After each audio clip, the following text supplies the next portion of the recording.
Welcome to the first, but hopefully not the last ConFusion, still confusing, a virtual component of ConFusion, a science fiction and fantasy convention happening January 30th to February 1st, 2026 in Novi, Michigan.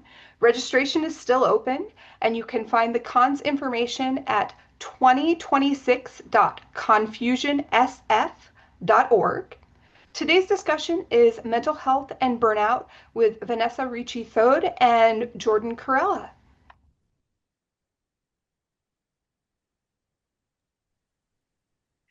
Hello. Thanks, Hello. Denise.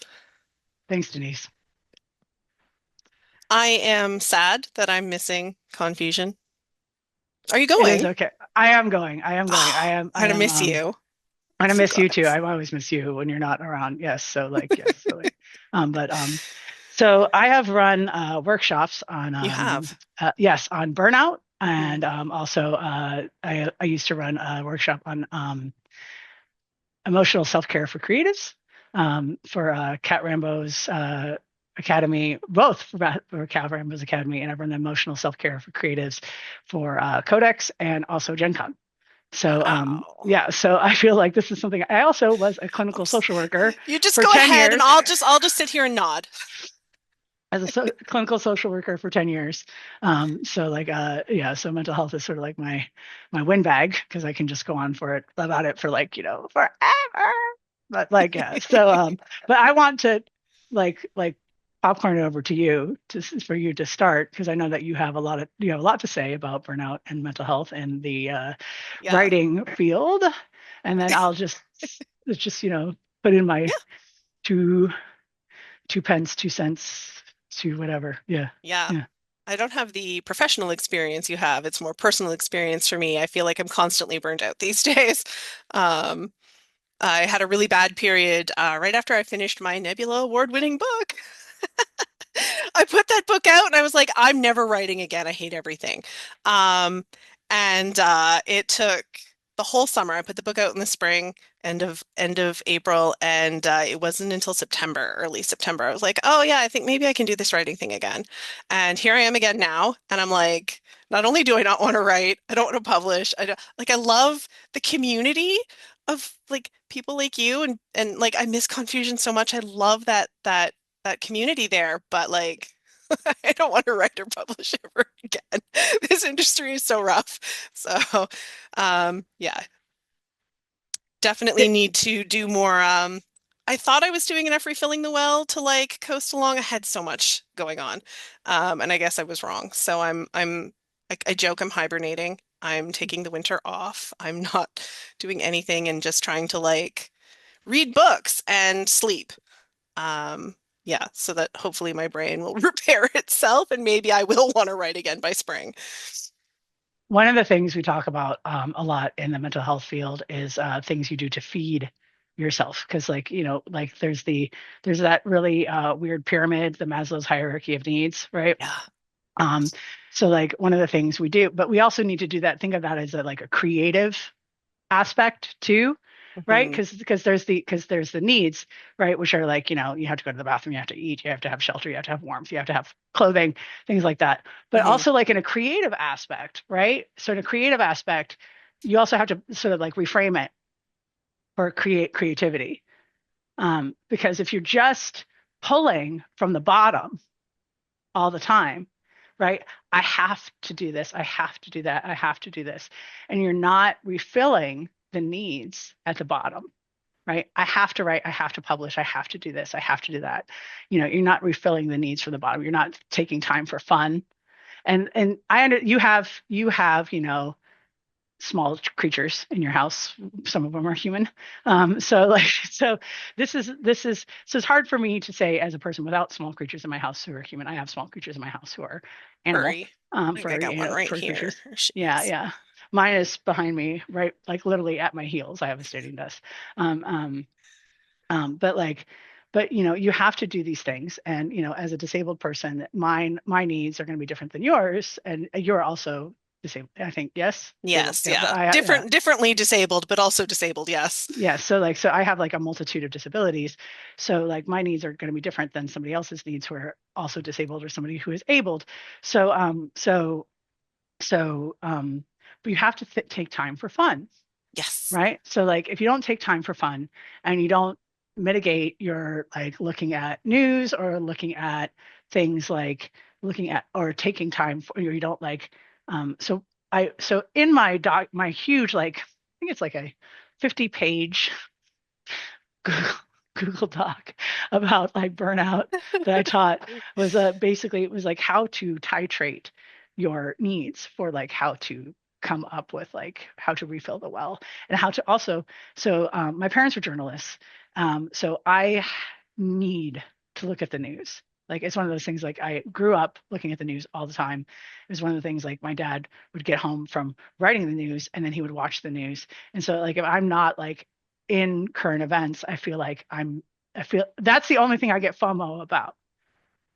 Like I don't get FOMO about anything else, but if I don't know what's going on, I feel like I'm like unmoored and sort of like floating in space, right? So I'm like, what is happening? So but I only so what I this is this really silly thing. So every time I read two news articles, I read five celebrity news articles. So like they have no bearing on like anything going on.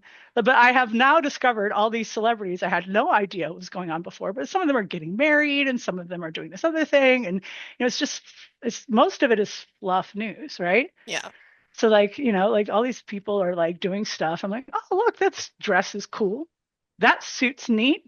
This movie sounds like it's just an award fodder, right? This person won a gold, oh, and this award fodder movie, this person's won two awards for it. Like I was correct, right? So like, but like, it's just, it sort of like makes my brain go boop and then go, right? So like, Right. but you take time for fun. So like, but you have to refill. And that's part of like what that refilling the well is. Yeah. Yeah, So I'm finding I'm doing a lot of things that I have to do and not a lot of things that I want to do. And that's when it gets into the, really starting to feel burnt out because I have to do this, I have to do this, I have to do this. It's like, well, what about things that I want to do? Sometimes I'm like, I don't even know what I want anymore. You just sort of like become emptied of wants and it's just doing things that you have to for other people. And it's like as a parent, yeah, it's tough because also like things are terrible right now and trying to keep my child who has no like she's not old enough, she doesn't know about history and to just be like, we've been here before, we've gotten through this, we will get through it again. And just trying to keep her like optimistic and not like in a pit of despair because a young person in a pit of despair is really awful. Um, so yeah, just and so there's that component, and it's interesting you talk about how we're both disabled but differently because people have different needs, and we do a lot of comparing ourselves to each other. Like, oh, that person wrote 10 books this year. Why can't I write 10 books this year? No, I can't. I can't write 10 books this year. I can write one book a year is what I found. there's this I used to hike a lot before I now I can't because I have a vertigo thing. So uneven Yeah. ground and like heights are just not happy for me. But there's a lot of I learned a lot about life from hiking. There's a lot of good life rules from hiking. And one of them is keep your eyes on your own feet. Because if you don't keep your eyes on your own feet, you fall off the mountain. So like you literally because if you watch the person ahead, if you watch the person in front, you will slip and fall off the mountain. If you watch the person back for competition purposes, you fall off the mountain. So you literally have to watch the path under your own feet because you might slip. There might be a rock. There might be a this. There might be a hole. You have to watch your own feet. You also have to go at your own pace because if you're trying to keep up with the leader for competition purposes, you will fall off the mountain. This Yeah. literally happened to Oh no. me. Like not to me. There was so I was hiking in a tropical sort of area and somebody was trying to keep up. So they were trying to keep up. They were in front of me and they slipped and they nearly fell off a ridge into the Pacific Ocean. And it was just like literally it was like the ridge was like this big and they slipped and I and somebody else caught their backpack and like we lifted them up and yeah, so anyway, Yikes. so they were like, I'm not Yikes. wearing the backpack anymore. So they didn't. But so because they were just like too shaky. But like this is like literally you keep your eyes on your own feet.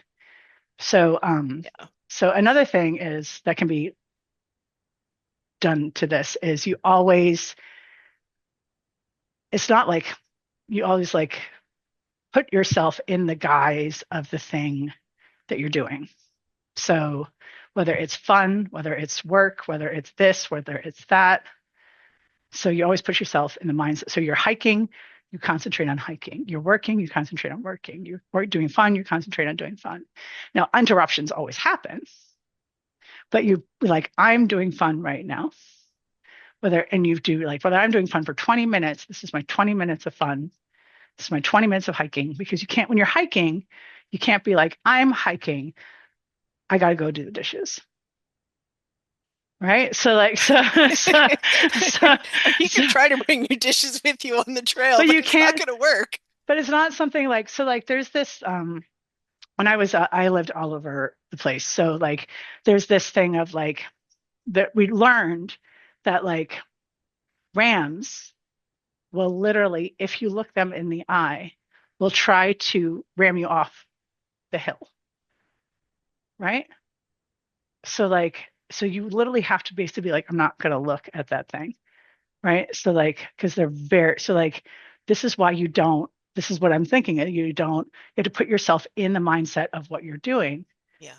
Because if you look at something else, it will literally try to distract you and ram you off what you're doing. Yeah, yeah. And it's hard to make that adjustment to not compete, to not keep up with everybody else. I hike with my family, and my daughter and my husband are both, they're so much faster than me. But like, I was hurting myself trying to keep up with them. And it was just, I would just be like, okay, bye, see you at the end if you don't want to slow down for me, because I physically cannot keep up with you anymore. And I did, I was so happy with myself when I was in California for the last nebulas I attended in person. I did some hiking in the mountains, and there was one, it was like 600 feet elevation gain, and it was like a 7 kilometer loop, and I was like, that's a lot. So I went really slow. They were like, it should take about an hour. It took me like 3 hours, but I got all the way to the top and came all the way back down, and I was not dead. So I was like, yeah, it took me 3 times longer than everybody else. Everybody's like whipping by me on the trail, and I would just be like, step to the side and like, bye. But like, that's what I had to do in order to go see the pretty waterfall at the top, was just like ignore the people passing me and do it at my own pace. And I'm trying to apply that to everything else too, but it's hard. I always say that writing is not a competition, it's a club, right? So I've always said that, but I am not a competitive guy. Like I just don't compete about anything. I like collaborative games. I like people will be like, well, I'm competitive about writing. I'm like, that's great. I'm like literally not playing the same game as you. Like I'm like literally not playing the same game. So you can compete with me, but I'm just like not even in the game. Like I'm just like over here doing my own thing. I'm cheering you on, and that might make you upset, but like I don't care. Like I'm just having a good time like being in this club with you. And if you're competing, okay, like I'm not doing that. So like Yeah. There is definitely a competitive mindset in, I don't know about other arts, but definitely in writing, where people want to be the best and they want to win all the awards and they, want the $1 million deals and be the bestseller. And I'm like, yeah, all of that would be great, but not at the expense of everything else.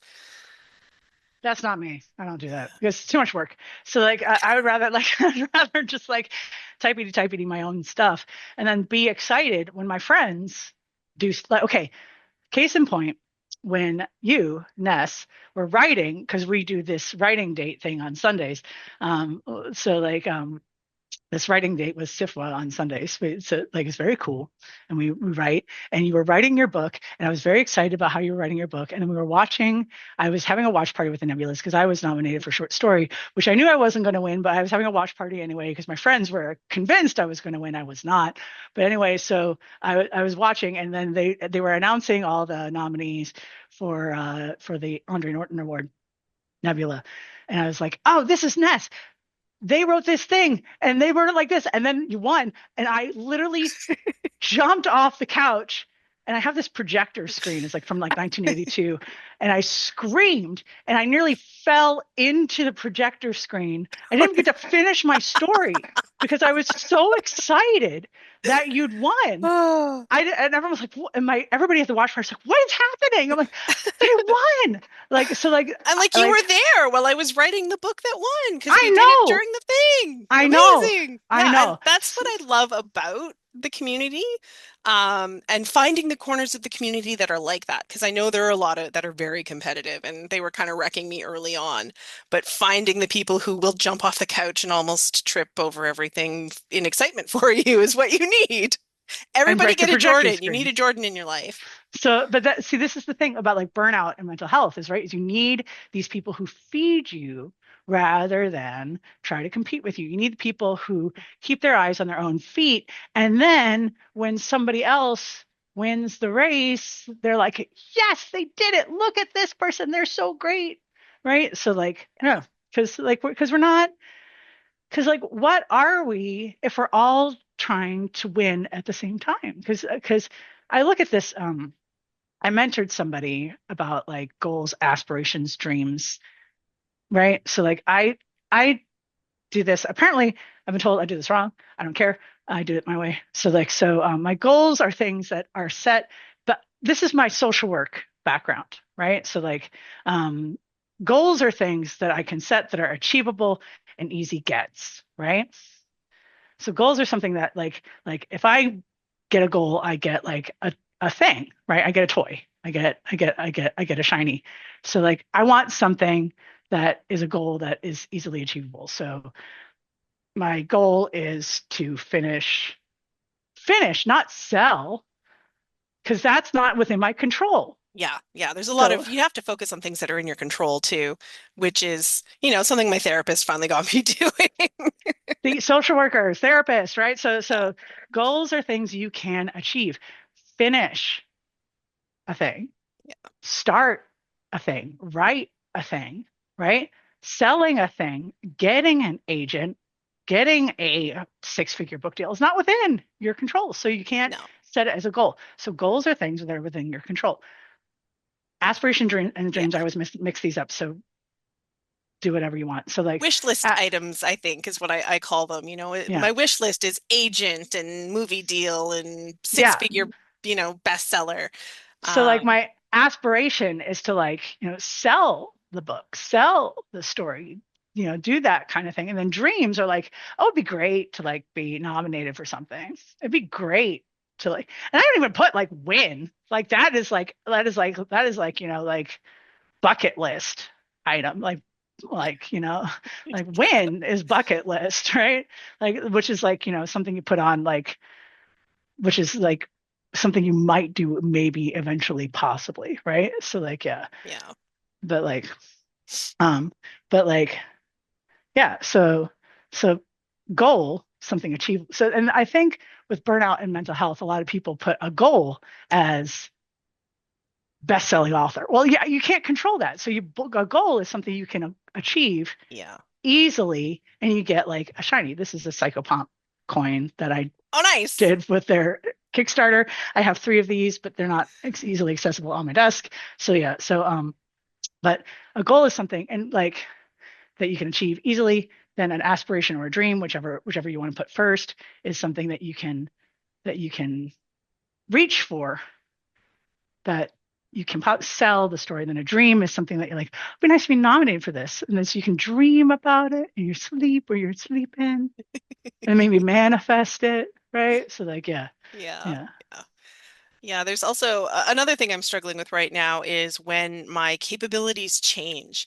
So through the winter, I have seasonal depression, so I can't do as much as I can through the summer, and I've come to terms with that. But now I'm having issues with perimenopause, uh, basically causing ADHD symptoms in me. So I have memory loss and like all this like distractibility, all this going on. Like literally, it's like I have ADHD right now and sleep disruption and all of that stuff going on with it. And so I've had to readjust, and this is something that I'm still trying to do is readjust what are my capabilities right now while I wait for treatment. And then once I get the treatment, will this work? And if it doesn't, I have to I have to like just reassess everything and change my goals because if this is my new baseline, what I can achieve is a lot lower than what it was before, which I don't like. And there's like that whole like period of mourning and learning to accept that these are my capabilities now.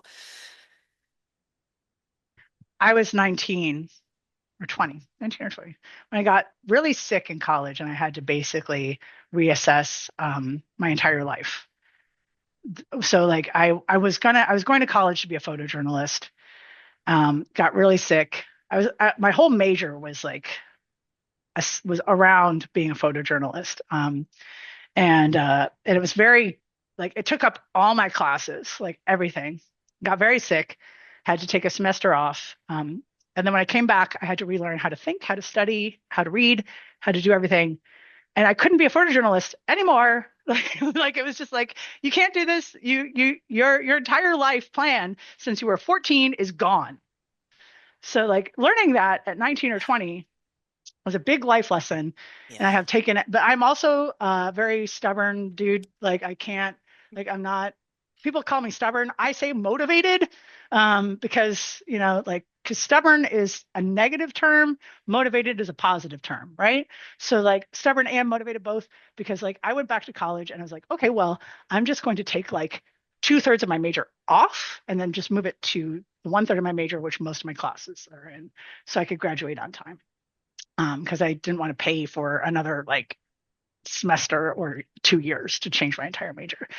So anyway, so I basically just everyone's like, well, why didn't you just quit? Well, because I didn't want to just sit around and be like, oh, I'm so sad, I'm sick, right? So like, no, that so I just learned to readjust, and I became the king of contingency plans. So you get sick, things happen, you mourn what you can't do, and then you just do something else. So like, and it wasn't like if I had the resources to pay for another year or 2 or 3 of school, I would have gone on to do something else. But no, I didn't have the resources to do that. I had to graduate. So I went on and just did other jobs, odd jobs. And now I'm doing this. So like, so like you have to do what you have to do. If, and you, everybody grieves what they lose. And you have to allow yourself space for grieving what you lose. But I'm being stubborn and motivated at the same time. I cannot just sit and grieve. I have to do something else too. And some of Yeah. that is having fun. Some Yeah. of that Yeah. includes having fun. Yeah. And sometimes, the fun and the art can be something different. Like during lockdown, I couldn't write. I could barely read. And I channeled my creativity into gardening. This is Cameron Hurley's fault because it was when she was putting, it was the year after she put in her pond, and I was like, I can do that. And so I just dug out my front lawn and put in a flower garden.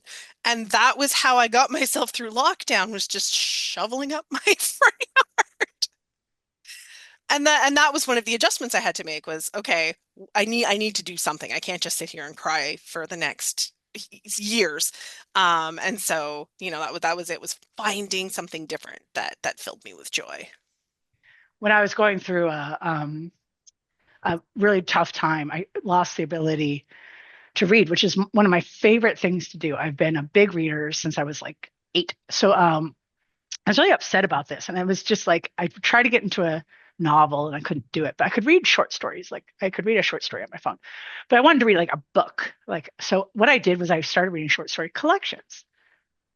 And Ah, I felt like that was like a big brain idea. So so I read, Sarah Pinsker's, it's a really long title, and it's over there, and it's like everything, something falls into the sea. It's a small beer press collection, and I read Ted Chiang's Story of Your Life collection, and I read a number of like I read like Robots and Fairies, and I read like a number of other collections. I read a lot of the Nebula showcases that I had like on my shelf, and I just powered through those. And then that got me back into reading. Then I went to novellas, and then within about maybe 6 months, I could go to a novel again. And I was Nice. just like, and I was like, I felt like I unlocked something because I could read like a story from like Lightspeed or Apex or Diabolical Plots or what have you, but the aspect of book was too hard. So I moved to short story collections. And if I didn't like the short story, I could just skip it and go on to another story, and it was fine. And so and it was great. And I totally unlocked something. And so so we all make adjustments Yeah. to make things work. And it's back to that thing of like, I had to relearn how to think and how to read. So we all, because I'm a stubborn and motivated person, so we all have to go and do these things. And so, but like in lockdown, because the tough thing I was going through got out of my house, I was like, well, I'm stuck alone for the first time in my life ever. I wrote an entire book because I was like, I didn't have anything else to do. And I wrote I Never Liked You Anyway. And like, I just wrote the entire thing like in a year. Nice. Yeah. And so which is the Orpheus and Eurydice in like a music conservatory retelling. Right. So like, yeah. So like, anyway, but like we all cope in different ways. And that's Yeah. the amazing thing about humans is they all cope in different ways and they all do things differently. But one of the things I make sure to do every day is I try to take a walk because I can walk, and I try to make time for my little video game. Whether Nice. it's like whether I take like 45 minutes to do my little video game or whether I take like 2 or 3 hours to do my little video game, I try to do it. And it's just something that I try to do because these things are like we call them in our in social work or therapy are coping mechanisms. So yeah. Yeah. So I think reading is a big coping mechanism for me, and I notice when I'm not reading things, which is rare, but yeah, if I'm not reading things, I need something else. And often it's if I'm not like I need to be outside. That's a thing that I often need. And that's part of why winter is so hard on me because I can't go outside. Um, and I have been trying to work around that, getting warmer clothes. I got better boots so I don't fall down now. And that's helped a lot. So I can still walk the dogs when the weather is nicer. Because yes, I can walk. So getting out for a nice short walk and getting some fresh air, getting some sunshine, like these are all things that I need and make me happy. And I want them too. I need them and I want them. so the coping mechanism thing, I had a very traumatic experience on Saturday. Yeah. And and my first thought after this thing happened was very sudden, very quick, very thing was what my first thought was my pets were my cat, my dog. That's my first thought. And my second thought was writing. And my third thought was walking. So and then my fourth thought was my best friend, right? So these are clearly so when you have something that traumatic, because I'm not going to go into which that traumatic happened to you, and you have these four thoughts, these are clearly your priorities. so like so um they're clearly your priorities. And so I was like, okay, these are the things that I want most in my life, that I want most to continue in my life, that I want most to be around in my life. So, so when you have these four things, so I'm like, these are the things I need to prioritize most. Everything else gets gets moved around these four things. Yeah. Yeah. So, yeah. So coping mechanisms get moved around to where they help me do these four things and help me spend time with these four things. Yeah, yeah. And identifying those things is hard sometimes because there's a lot of noise about, again, what you should be doing versus what you want to be doing. And I think it's hard because we live in such a capitalist society. We must produce, produce, produce. But to find the thing it's just all about joy. It's not about being productive. It's about, does this thing make you happy? Go do it. So there's the job that you have to do because it makes you money so you can pay your rent and pay your mortgage or pay, for food. But there's also so that job is unfortunately necessary. But like there's also the thing you have to pay, you have to spend time with your children because children are, to quote, "We are the world," because I'm that old, is the future. But also we need to, as parents and as adults and productive people, also take care of ourselves, because if we aren't taking care of ourselves as, productive adults, we will not make good art, and we will Yeah. not make good small humans that will then make the future better for the rest of Yeah. the world. So, like, we have to take care of ourselves, and that includes coping mechanisms. That includes evaluating what that bottom rung of the Maslow's hierarchy of needs is for creatives, which is, after that traumatic experience, those four things that I realized is that thing. And I don't like that I had to have that experience to realize what my bottom rung is for my creative pyramid. Yep. So, like, yeah. Yeah. Um, um, but sometimes, I mean, I'm not, this sounds Pollyanna-ish, but it's not Pollyanna-ish. Like I literally realized, okay, that's what happened, right? There was a silver lining on that thing. So, Yeah. Yeah. Yeah. It's um it's funny how it takes big events like that to reshape how you think about what's important. Yeah. but, Oh, oh, Denise is back. You're muted. I am. I'm totally a professional. I know what I'm doing. We're starting to run towards the end of our time. I wanted to see if you guys had some closing thoughts and tell us where we can find you, okay. what kind of things you've been doing. All right. Ness, you go first. Oh, Jesus. Um, I you can kind of find me on Blue Sky. I'm hibernating right now. I have a website, thodestool.ca. I have books. I just finished writing a series, so if you are into a complete series, you can look up Fireborn. Um, yeah, I don't know. I'm hibernating, guys. Find me in the spring. Um, I have a story coming out soon with Apex called Unsettled Nature. Yes. I will be reading it, part of it, at ConFusion in Novi. And you can find me at myname.com. I'm also on Blue Sky at myname.com. I have I have this book out, Death of Mountains. I also have I Never Liked It's You very Anyway. good. Go read it. It is. And I'm working on a book right now that is in its first draft about a carnivorous cathedral that collects a congregation of one and tries to convince them to kill a god. So, yeah, it's in its first Looking draft forward to that. stages, so it's nowhere near done. But yeah, but yeah, yeah.